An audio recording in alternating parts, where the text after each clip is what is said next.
Imagine waking up one day to find that everything you thought you knew about yourself was a carefully constructed illusion. The face you show to the world, the polite smiles, the controlled words, the curated identity is only a mask. And behind it, waiting patiently in the dark, lives another version of you, a version you've denied, suppressed, and buried for years. What if that hidden version isn't just a faint echo but the truest part of you? What if the very traits you hate in others, the weaknesses you ridicule, and the desires you're too ashamed to admit, are in fact your own shadow staring back at you? Carl Jung called this hidden side the shadow, the collection of impulses, fears, and instincts that society told you to reject. The anger you swallow down in public, the envy you refuse to admit, the selfishness you mask with false virtue. These are not gone just because you ignore them. They live inside you, shaping your choices, bending your thoughts, and whispering into your subconscious when you're not looking. But here is the paradox. The more you deny the shadow, the more power it has over you. Like a caged animal clawing at the walls, the rejected parts of yourself grow restless in confinement. You can bury them in silence, but they will surface in dreams, in slips of the tongue, in moments of irrational anger, in inexplicable fear, and you will call it fate or bad luck when in truth it is you, betrayed by your own hidden self. Why do we fear this shadow so deeply? Why are we terrified of looking into the mirror that shows the parts of ourselves we pretend do not exist? Perhaps it is because acknowledging the shadow means admitting that we are not who we claim to be. It forces us to confront the uncomfortable truth that we are capable of cruelty as well as kindness, destruction as well as creation, lies as well as honesty. The shadow destroys the illusion of purity we cling to, and without that illusion, who are we? Consider this unsettling possibility. The things you most despise in others are often reflections of your own denied traits. The arrogance that enrages you, the weakness that disgusts you, the dishonesty that offends you, they all serve as mirrors.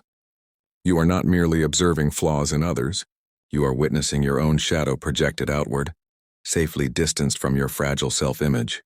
Jung warned that what we resist in ourselves, we often persecute in others. Is it possible that the people you condemn most passionately are carrying the pieces of yourself you are too afraid to face? Think of the politician whose corruption enrages you, the colleague whose laziness irritates you, the friend whose vanity you quietly mock. What if each of them is holding up a mirror, reflecting back to you something you cannot admit lives within? What if the hatred you feel is not about them, but about the shadow you refuse to embrace? And yet we cling to the mask. We polish it every day, hoping the world sees only what we want them to see. We spend years constructing reputations, carefully editing ourselves like fragile works of art. We become so obsessed with appearing good, admirable, and respectable that we banish the darker truths of our nature to the basement of our mind. But the basement does not stay quiet. The shadow whispers through dreams that unsettle us. It leaks out in sarcasm and passive aggression. It bursts forth in sudden fits of rage, in secret addictions and obsessions we don't dare speak of. Every moment you deny it, the shadow grows more clever, finding new disguises, new ways to twist your reality. And the cruel irony is that the more you try to appear good, the more you fall under the secret control of what you repress. So here we stand at the edge of a terrifying question.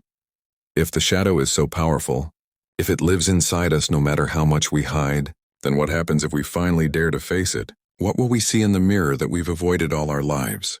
And perhaps the greatest question of all, could it be that the very thing we fear most, the darkness within us, is also the key to becoming whole? The shadow terrifies us not because it is unfamiliar, but because it is too familiar. It is us, raw, unfiltered, and untamed.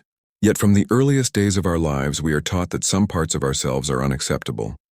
A child who screams in anger is told, "Don't be so difficult." A child who shows jealousy is shamed. "Don't be ungrateful." A child who cries is hushed. "Be strong, stop crying." Slowly, piece by piece, our emotional landscape is carved into fragments. The acceptable self we are rewarded for showing, and the forbidden self we are punished for revealing. What happens to the forbidden self? It does not vanish. It does not dissolve into thin air. Instead, it sinks below the surface, forming what Jung called the shadow. And thus, every act of repression, every moment we deny a part of ourselves, adds another brick to the walls of that hidden prison within. This repression is not random. It is cultural, familial, and profoundly human. Society depends on conformity. To function smoothly, it cannot allow every person to indulge their full spectrum of impulses. Imagine if every fleeting desire, every jealous thought, every violent urge was acted upon. Civilization would collapse under the weight of unrestrained human instinct. So cultures teach us to repress, to push down what does not serve the collective order. The cost, however, is personal fragmentation. Carl Jung argued that modern man suffers not from too much instinct, but from disconnection with instinct. We are split beings, living half-lives, our socially acceptable mask on the surface and our untamed shadow lurking in the depths. This division breeds inner tension. The mask demands perfection. The shadow holds imperfection. The mask seeks approval. The shadow contains shame. The mask wants to belong. The shadow wants freedom. And we, caught between the two, become strangers to ourselves. Philosophy has long wrestled with this problem of self-division. Nietzsche, for example, warned of the dangers of denying our darker instincts. He believed that moral systems, especially those rooted in rigid religious dogma, trained people to suppress their natural vitality, transforming vibrant human beings into obedient herd animals. Beware, Nietzsche said in essence, of becoming too good. Too much denial of instinct does not make us virtuous. It makes us weak, resentful, and ultimately dishonest with ourselves. Schopenhauer went even deeper into the abyss. For him, human life was driven by a blind, irrational will, a ceaseless hunger that could never be satisfied. To suppress this will entirely was impossible. To ignore it was delusional. The shadow, in Schopenhauer's terms, is the ever-present reminder that beneath our polished morality, the primal will is always alive, always restless. And then there is Freud, whose theories, though often criticized, laid the groundwork for Jung. Freud described repression as the cornerstone of civilization. Civilization, he argued, requires each individual to sacrifice instinct for the greater good. But this sacrifice breeds neurosis, symptoms of anxiety, compulsions, irrational fears. Jung took Freud's insight further, suggesting that repression does not merely create neurosis. It creates a double life within the psyche. The shadow becomes a second personality, invisible but powerful, pulling the strings when we least expect it. Here lies the hidden problem. The shadow does not remain silent. Every time you repress a feeling, envy, lust, anger, selfishness, it festers. And festering turns into projection. You hurl your shadow onto others, accusing them of the very flaws you cannot admit in yourself. This is why Jung noted, people often despise most strongly the traits they secretly carry. It is not the other we hate. It is the rejected self. But there is another layer to this problem, one that modern psychology and neuroscience confirm. When we suppress emotions, they do not simply disappear. They remain active in the nervous system, altering our stress responses, shaping our decisions, even influencing our health. Gabor Mate, a contemporary physician and thinker, argues that unacknowledged emotions, particularly anger and grief, become embodied, manifesting as chronic illness, addiction, or depression. The shadow, in other words, is not just a philosophical metaphor. It is a lived reality in the cells of our bodies. Why then do we fear it so much? Because facing the shadow feels like betrayal of everything we've been conditioned to believe. From childhood, we are told, be good, be nice, be respectable. We are rewarded when we perform the role and punished when we deviate from it. To suddenly admit that beneath the surface we are also selfish, jealous, lustful, or cruel feels like annihilation of identity. It threatens not just who we are in private, but who we are in the eyes of others. The shadow reminds us of an unbearable truth. We are not purely good. And in a society obsessed with appearances, reputations, and curated identities, to admit that truth feels like death. The ego, terrified of losing its carefully polished image, keeps the shadow locked away. But repression has a cost. The more you repress, the more alienated you become from yourself. Jung wrote, "Until you make the unconscious conscious, it will direct your life and you will call it fate."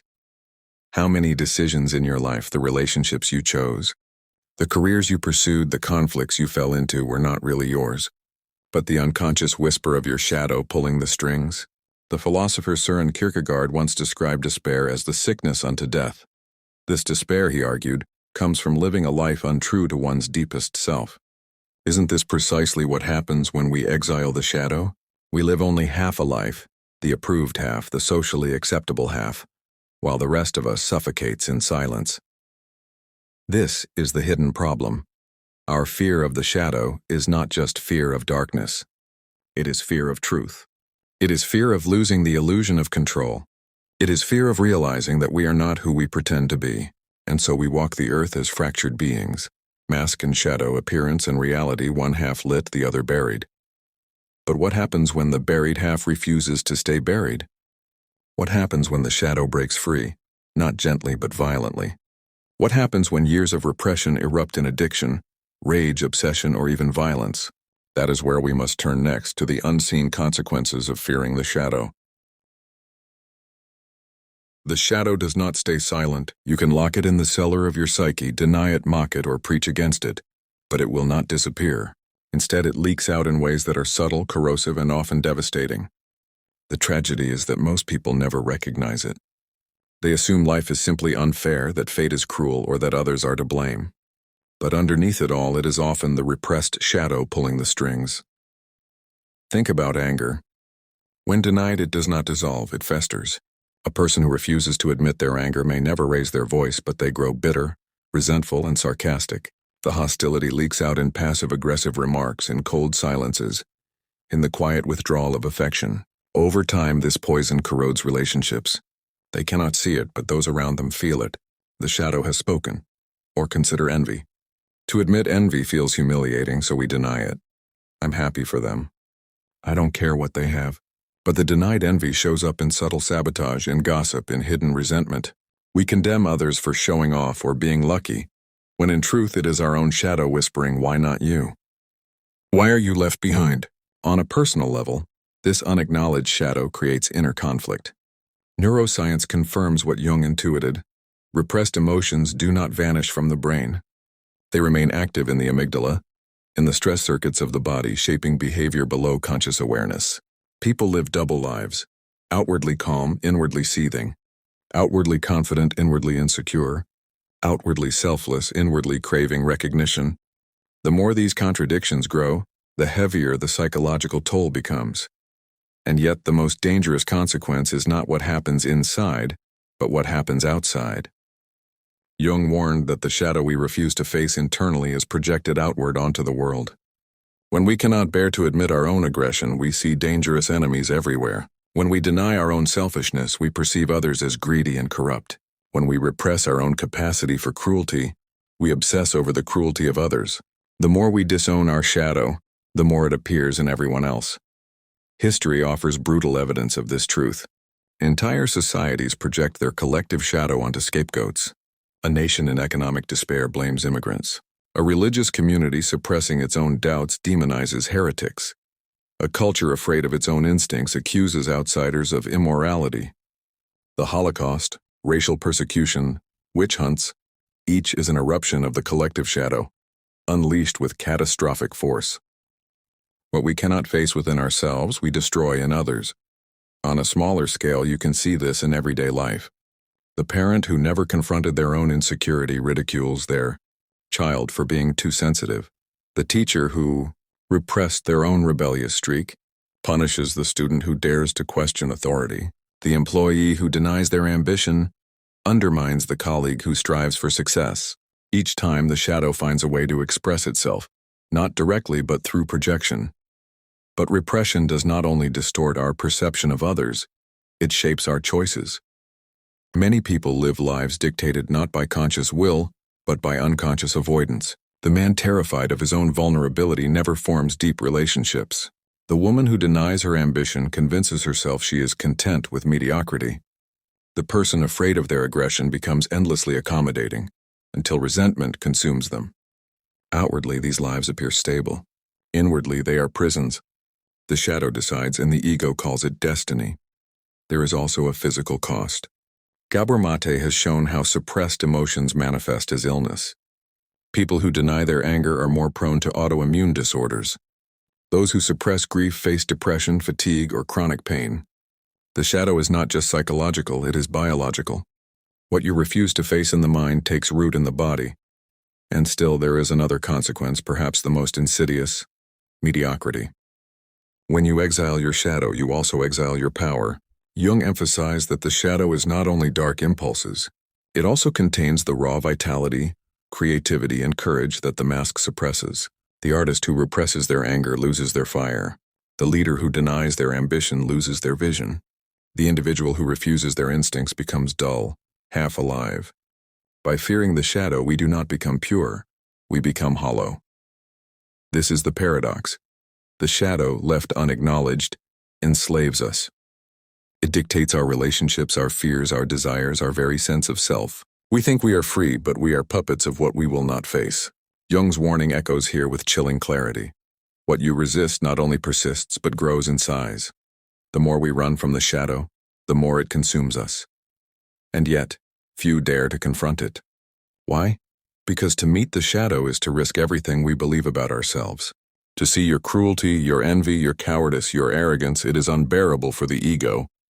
So we hide. And in hiding, we pay the price. Fractured identities, broken relationships, distorted societies, and wasted lives. The unseen consequence of fearing the shadow is not only suffering, it is the slow death of authenticity. And perhaps this is the greatest tragedy, not that we are dark, but that we never become whole. The question now becomes urgent.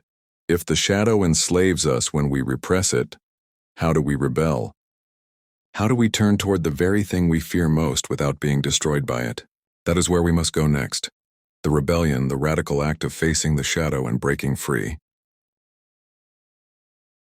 To face the shadow is not a polite negotiation with the psyche. It is an act of rebellion. Rebellion against the mask you have worn your entire life. Rebellion against the lies you've told yourself to survive. Rebellion against the collective voices of family, culture, and society that demanded you bury parts of yourself to be loved. But rebellion does not mean destruction. Jung did not suggest that we indulge every dark impulse or unleash our suppressed instincts recklessly. To do so would be chaos. Instead, he spoke of integration, the courageous act of bringing the shadow into awareness, giving it a place in consciousness, and reclaiming its energy as our own. So how do we break free? The first step is recognition. You must be willing to look honestly at yourself, not the curated version you show others, but the raw, uncomfortable truth. Ask yourself, what traits in others trigger me most deeply? This is often where the shadow hides. The arrogance you despise in your colleague may be the ambition you disowned in yourself. The selfishness you condemn in a friend may reflect the desires you suppress. Jung called this projection the royal road to the shadow. By studying your judgments, you discover the parts of yourself you've buried. The second step is acceptance. To recognize the shadow without judgment is to dismantle its power. Anger, envy, lust, fear, these are not sins, they are signals.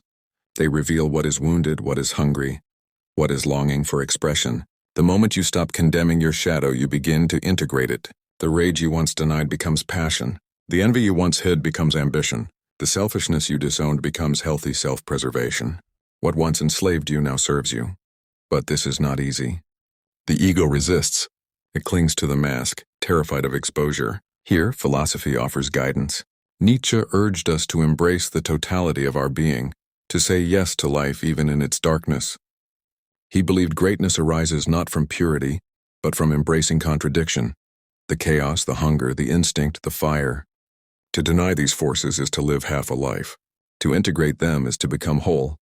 This is why Jung spoke of individuation, the process of becoming who you truly are.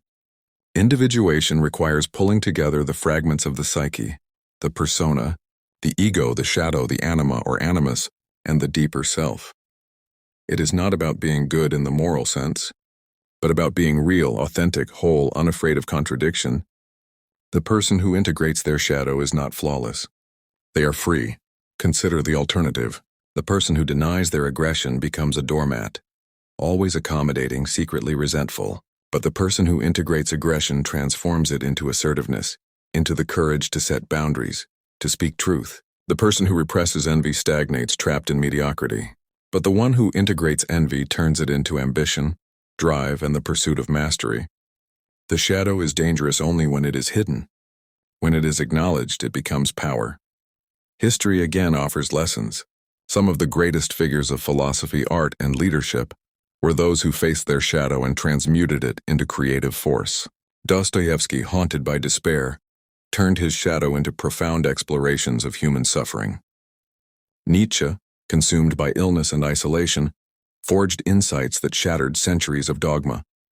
Jung himself, during his own confrontation with the unconscious, faced terrifying visions and inner chaos. But from them emerged a body of work that reshaped psychology. They did not run from the shadow, they wrestled with it, and in that struggle they found truth. And so must we. The rebellion is not loud but intimate. It begins in the silence of self-examination, in the courage to admit I am not only what I seem, I am also what I fear. It requires sitting with discomfort, journaling the truths you've denied, speaking the confessions you've buried. It requires humility, the recognition that you are not purely virtuous nor purely evil, but both. This is not a comfortable path. Integration is unsettling because it dismantles illusions. You will lose the false sense of innocence that comes from repressing your darkness, but what you gain is far greater: authenticity, energy, a deeper connection to life. Think of the shadow as a wild animal locked in a cage. If you ignore it, it becomes more violent, clawing at the bars, waiting to escape. If you open the cage recklessly, it may devour you. But if you approach it with respect, patience, and courage, you can tame it, not to domesticate it fully, but to learn its strength, to ride its power. This is the radical shift. You are not meant to destroy the shadow, nor to be destroyed by it, but to integrate it, to rebel against denial, to reclaim what is yours, to embrace the paradox that you are both light and darkness. Imagine the liberation of no longer hiding from yourself. Imagine the freedom of no longer needing to project your flaws onto others, no longer bound by shame, no longer living half a life. This is the rebellion Jung envisioned, not chaos but wholeness. And yet integration is only the beginning. For even after we confront the shadow, a deeper question remains. What does this reveal about the nature of reality itself? If the self is a paradox, both light and dark, then what is truth? What is freedom? What is the ultimate meaning of embracing the shadow? That takes us to the final stage, the ultimate truth, the most powerful realization that waits on the other side of confrontation.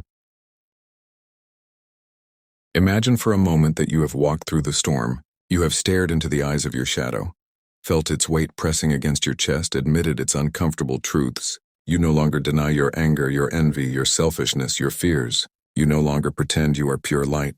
Instead, you hold both truths at once, the mask and the shadow, the beauty and the darkness. What happens then? Here lies the ultimate truth. The shadow is not your enemy. It is your teacher.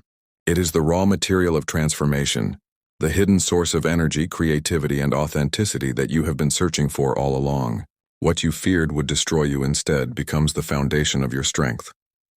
Carl Jung believed that the shadow, once integrated, leads to the birth of the self, the deeper, unified center of the psyche. The self is not the ego, not the mask, not the fragments, but the whole. To reach it is to transcend the endless war between good me and bad me, between appearance and reality. It is to stand in the paradox and say, I am both.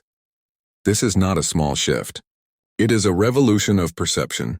You begin to see that your flaws are not stains to be scrubbed away, but sources of wisdom. Your anger shows you where your boundaries lie. Your envy reveals what you truly desire. Your fear points toward what you must confront. Even your darkness carries guidance if you dare to listen. And this realization expands beyond the self. Once you embrace your shadow, your relationship with others transforms. You no longer need to project your flaws onto them, no longer need to hate what you see in them, because you have acknowledged it in yourself. Compassion deepens, judgment softens. The enemies you once condemned are revealed to be mirrors, fellow travelers carrying their own shadows. Is this not what Dostoevsky meant when he wrote, "The line dividing good and evil cuts through the heart of every human being"? To embrace your shadow is to see that every person carries this line within them. It is not us versus them, pure versus corrupt, saint versus sinner. It is all of us together, fractured and whole, struggling to reconcile the same paradox. There is freedom in this, not the superficial freedom of doing whatever you want, but the deeper freedom of no longer being enslaved by what you deny. You are no longer a puppet of repressed impulses. You no longer live in fear of exposure. You no longer spend your life performing for the approval of others. You stand unmasked, imperfect but real. And with that freedom comes responsibility. Jung warned that integrating the shadow is not merely personal, it has collective implications. If enough individuals face their shadows, society itself could transform. Wars fueled by projection would lose their power. Hatred built on denial would dissolve. Communities could be forged not from illusions of purity, but from the shared honesty of imperfection.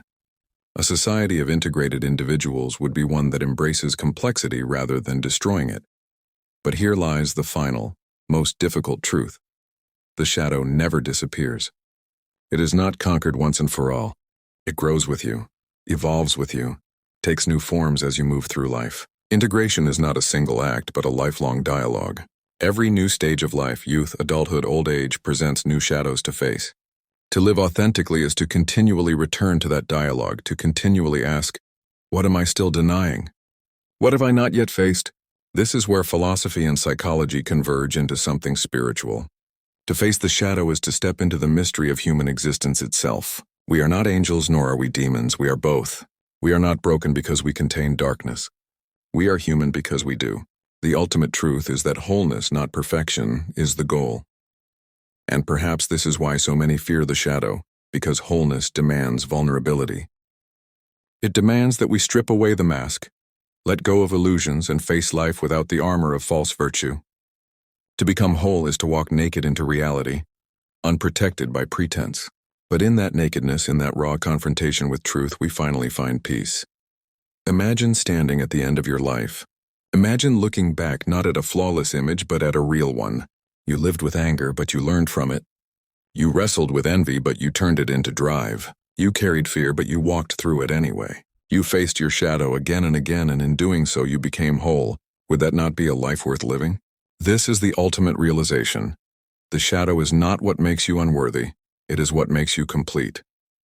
The darkness you fear is the doorway to authenticity. The parts of yourself you reject are the very keys to your liberation. What you thought was your prison was, all along, your path to freedom. So the question remains, will you continue to deny it, living half a life, enslaved by what you repress? Or will you dare to rebel, to integrate, to embrace the terrifying, beautiful truth that you are both light and shadow? The choice is yours. But remember, until you face what hides within, it will control you. And the day you decide to turn and meet it, not as an enemy but as a teacher, that is the day you finally become whole.